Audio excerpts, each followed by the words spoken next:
নমস্কাৰ সকলোকে স্বাগতম জনাইছো অন্য এটা নতুন ভিডিঅ'লৈ আৰু আজি ভিডিঅ'ৰ প্ৰথম কোৱেশ্যনটো হ'ল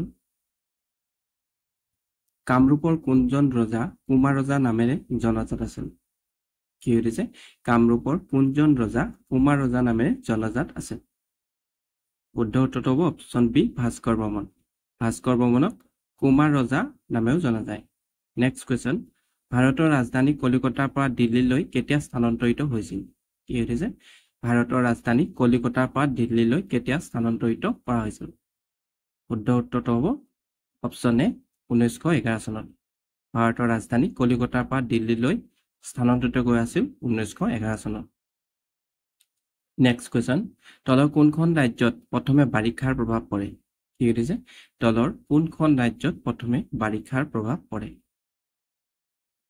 আৰু ইয়াৰ শুদ্ধ উত্তৰটো হ'ব অপচন সি কেৰালা ৰাজ্যত প্ৰথমে বাৰিষাৰ প্ৰভাৱ পৰে নেক্সট কোৱেশ্যন হিন্দীৰ পৰা অসমীয়ালৈ ডাবিং কৰা প্ৰথম ছবি কোনখন কি হৈছে হিন্দীৰ পৰা অসমীয়ালৈ ডাবিং কৰা প্ৰথম ছবি কোনখন শুদ্ধ উত্তৰটো হ'ব অপচন সি ভাগ্য হিন্দীৰ পৰা অসমীয়ালৈ ডাবিং কৰা ছবিখন আছিল ভাগ্য নেক্সট কোৱেশ্যন কোনখন ৰাজ্যক ভাৰতৰ ভঁৰাল বুলি কোৱা হয় কি হৈছে কোনখন ৰাজ্যক ভাৰতৰ ভঁৰাল বুলি কোৱা হয় শুদ্ধ উত্তৰটো হ'ব অপচন এ হাৰিয়ানা ৰাজ্যখনক ভাৰতৰ ভঁৰাল বুলি কোৱা হয় নেক্সট কোৱেশ্যন ভাৰতৰ সৰ্বাধিক কুঁহিয়াৰ উৎপাদনকাৰী ৰাজ্য কোনখন কি হৈছে ভাৰতৰ সৰ্বাধিক কুঁহিয়াৰ উৎপাদনকাৰী ৰাজ্য কোনখন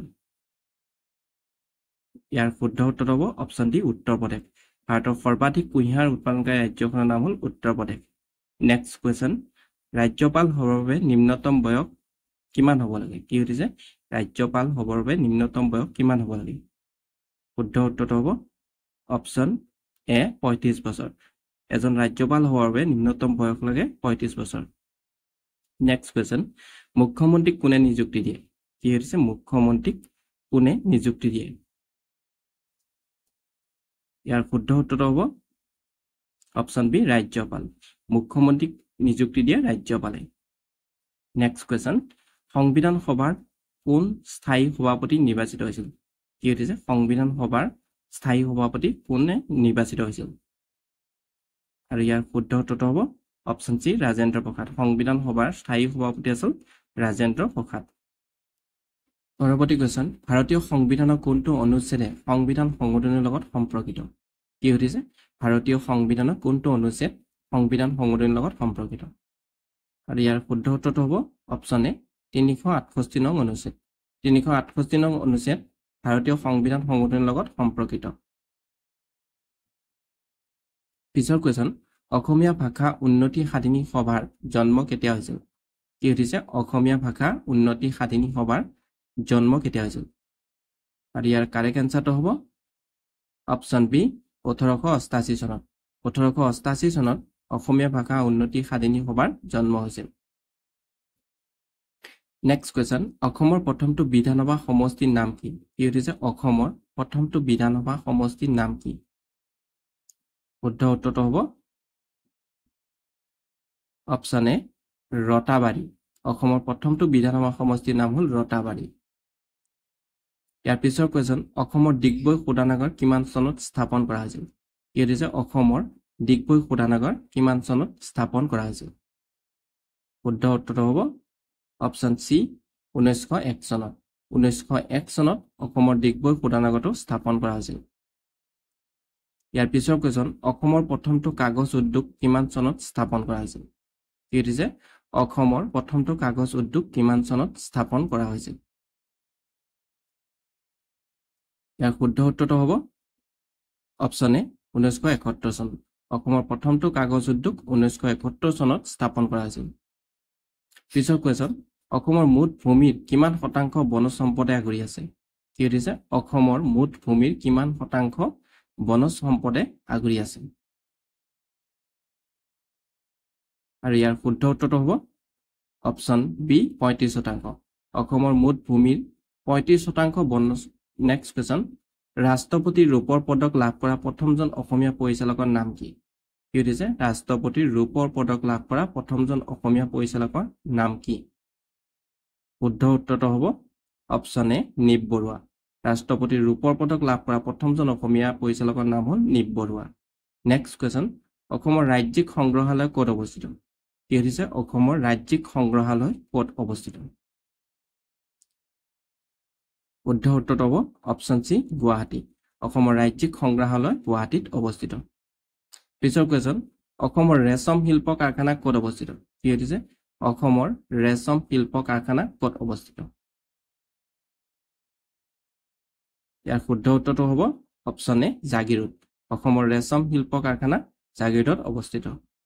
নেক্সট কুৱেশ্যন, সৈনিক স্কুলখন অসমৰ কোন জিলাত অৱস্থিত? কি হৈছে সৈনিক স্কুলখন অসমৰ কোন জিলাত অৱস্থিত? শুদ্ধ উত্তৰটো হ'ব অপশ্যন চি গোৱালপাৰা। সৈনিক স্কুলখন অসমৰ গোৱালপাৰা জিলাত অৱস্থিত। নেক্সট কুৱেশ্যন, শৰাইঘাটৰ যুদ্ধৰ মোগল সেনাপতি কোন আছিল? কি হৈছে শৰাইঘাটৰ যুদ্ধৰ মোগল সেনাপতি কোন আছিল? শুদ্ধ উত্তৰটো হ'ব অপশ্যন এ ৰামসিংহ। আৰু আহোমৰ সেনাপতি আছিল লাচিত বৰফুকন। ইয়াৰ পিছৰ কুৱেশ্যন, উত্তৰাখণ্ডৰ ৰাজধানী কি?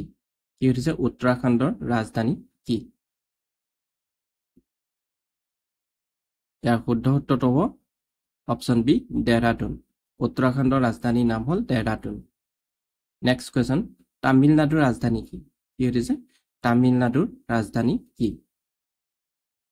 শুদ্ধ উত্তৰটো হ'ব অপশ্যন এ চেন্নাই। তামিলনাডুৰ ৰাজধানীৰ নাম হ'ল চেন্নাই।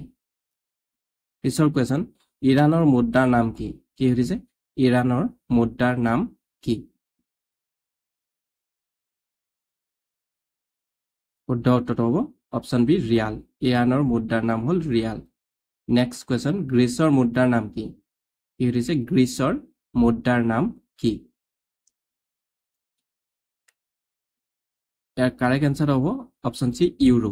গ্ৰীচৰ মুদ্ৰাৰ নাম হ'ল ইউৰো। নেক্সট কুৱেশ্যন, সৌৰজগতৰ কোনটো গ্ৰহ পৃথিৱী আৰু বৃহস্পতিৰ মাজত অৱস্থান কৰে? কি হৈছে সৌৰজগতৰ কোনটো গ্ৰহ পৃথিৱী আৰু বৃহস্পতিৰ মাজত অৱস্থান কৰে?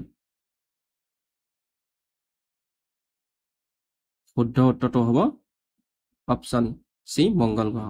নেক্সট কুৱেশ্যন, মানুহে ব্যৱহাৰ কৰা প্ৰথম ধাতুটো কি আছিল? কি হৈছে মানুহে ব্যৱহাৰ কৰা প্ৰথম ধাতুটো কি আছিল? আৰু ইয়াৰ শুদ্ধ উত্তৰটো হ'ব অপশ্যন এ কপাৰ। মানুহে ব্যৱহাৰ কৰা প্ৰথম ধাতুটো আছিল copper. Next question, Mohammad Adil শ্বাহৰ সমাধিস্থল গোল গম্বুজ ক'ত অৱস্থিত? কি হৈছে মহম্মদ আদিল শ্বাহৰ সমাধিস্থল গোল গম্বুজ ক'ত অৱস্থিত? ইয়াৰ শুদ্ধ উত্তৰটো হ'ব অপশ্যন চি বিজয়পুৰ। মহম্মদ আদিল শ্বাহৰ সমাধিস্থল গোল গম্বুজ বিজয়পুৰত অৱস্থিত। নেক্সট কুৱেশ্যন, ভাৰতৰ প্ৰথমখন ৰাষ্ট্ৰীয় উদ্যানৰ নাম কি? কি হৈছে ভাৰতৰ প্ৰথমখন ৰাষ্ট্ৰীয় উদ্যানৰ নাম কি? শুদ্ধ উত্তৰটো হ'ব অপশ্যন বি হেলি ৰাষ্ট্ৰীয় উদ্যান। ভাৰতৰ প্ৰথমখন ৰাষ্ট্ৰীয় উদ্যানৰ নাম হ'ল হেলি ৰাষ্ট্ৰীয় উদ্যান। ইয়াৰ পিছৰ কুৱেশ্যন, অসম সৰ্বশিক্ষা অভিযান মিছন কেতিয়া প্ৰতিষ্ঠা হৈছিল? কি হৈছে অসম সৰ্বশিক্ষা অভিযান মিছন কেতিয়া প্ৰতিষ্ঠা হৈছিল? আৰু ইয়াৰ শুদ্ধ উত্তৰটো হ'ব অপশ্যন এ 2001 চনত। অসম সৰ্বশিক্ষা অভিযান মিছন প্ৰতিষ্ঠা হৈছিল 2001 চনত। নেক্সট কুৱেশ্যন, ভ্ৰাম্যমাণ থিয়েটাৰ জনক কোন? কি হৈছে ভ্ৰাম্যমাণ থিয়েটাৰ জনক কোন? শুদ্ধ উত্তৰটো হ'ব অপশ্যন চি অচ্যুত লহকৰ। ভ্ৰাম্যমাণ থিয়েটাৰ জনকজন হ'ল অচ্যুত লহকৰ। নেক্সট কুৱেশ্যন, অঘৰী আত্মাৰ কাহিনী গ্ৰন্থখনৰ গ্ৰন্থকাৰ কোন? কি হৈছে অঘৰী আত্মাৰ কাহিনী গ্ৰন্থখনৰ গ্ৰন্থকাৰ কোন? শুদ্ধ উত্তৰটো হ'ব অপশ্যন এ ছৈয়দ আব্দুল মালিক। অঘৰী আত্মাৰ কাহিনী গ্ৰন্থখনৰ গ্ৰন্থকাৰ হ'ল ছৈয়দ আব্দুল মালিক। নেক্সট কুৱেশ্যন, উত্তৰ পূব ভাৰতৰ কোনখন ৰাজ্যক আগতে নেফা বুলি জনা গৈছিল? কি হৈছে উত্তৰ পূব ভাৰতৰ কোনখন ৰাজ্যক আগতে নেফা বুলি জনা গৈছিল? আৰু ইয়াৰ শুদ্ধ উত্তৰটো হ'ব অপশ্যন চি অৰুণাচল প্ৰদেশ। উত্তৰ পূব ভাৰতৰ অৰুণাচল ৰাজ্যখনক আগতে নেফা বুলি জনা গৈছিল। নেক্সট কুৱেশ্যন, শালস্তম্ভ বংশৰ শেষৰজন ৰজাৰ নাম কি? কি হৈছে শালস্তম্ভ বংশৰ শেষৰজন ৰজাৰ নাম কি? শুদ্ধ উত্তৰটো হ'ব অপশ্যন ডি ত্যাগসিংহ। শালস্তম্ভ বংশৰ শেষৰজন ৰজাৰ নাম আছিল ত্যাগসিংহ। নেক্সট কুৱেশ্যন, মানৰ প্ৰথম আক্ৰমণৰ সময়ত আহোমৰ বুঢ়াগোসাঁই কোন আছিল? কি সুধিছে মানৰ প্ৰথম আক্ৰমণৰ সময়ত আহোমৰ বুঢ়াগোসাঁই কোন আছিল ইয়াৰ শুদ্ধ উত্তৰটো হ'ব অপশ্যন বি পূৰ্ণানন্দ বুঢ়াগোসাঁই মানৰ প্ৰথম আক্ৰমণৰ সময়ত আহোমৰ বুঢ়াগোসাঁই আছিল পূৰ্ণানন্দ বুঢ়াগোসাঁই নেক্সট কোৱেশ্চন কামাখ্যা মন্দিৰ নিৰ্মাণ কৰা ৰজাজন কোন কি হৈছে কামাখ্যা মন্দিৰ নিৰ্মাণ কৰা ৰজাজন কোন আৰু ইয়াৰ শুদ্ধ উত্তৰটো হ'ব অপশ্যন ডি নৰকাসুৰ কামাখ্যা মন্দিৰ নিৰ্মাণ কৰা ৰজাজন আছিল নৰকাসুৰ নেক্সট কোৱেশ্চন বুঢ়া ৰজা খ্যাত আহোম ৰজাজন কোন কি হৈছে বুঢ়া ৰজা খ্যাত আহোম ৰজাজন কোন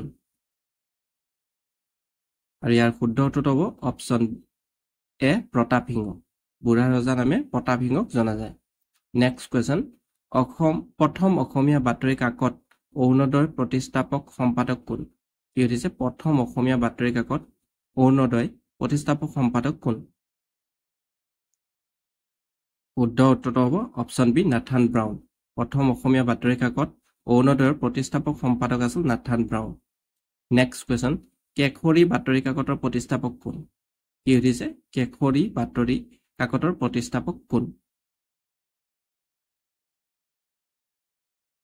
ইয়াৰ শুদ্ধ উত্তৰটো হ'ব অপশ্যন এ লোকমান্য তিলক কেশৰী বাতৰি কাকতৰ প্ৰতিষ্ঠাপক আছিল লোকমান্য তিলক নেক্সট কোৱেশ্চন নেদাৰলেণ্ডৰ ৰাষ্ট্ৰীয় প্ৰতীক কি হৈছে নেদাৰলেণ্ডৰ ৰাষ্ট্ৰীয় প্ৰতীক কি শুদ্ধ উত্তৰটো হ'ব অপশ্যন বি সিংহ নেদাৰলেণ্ডৰ ৰাষ্ট্ৰীয় প্ৰতীক হ'ল সিংহ নেক্সট কোৱেশ্চন তলৰ কোনটো ধাতু পানীত জ্বলি উঠে কি হৈছে তলৰ কোনটো ধাতু পানীত জ্বলি উঠে আৰু ইয়াৰ শুদ্ধ উত্তৰটো হ'ব অপশ্যন চি ছডিয়াম ছডিয়াম ধাতুটো পানীত জ্বলি উঠে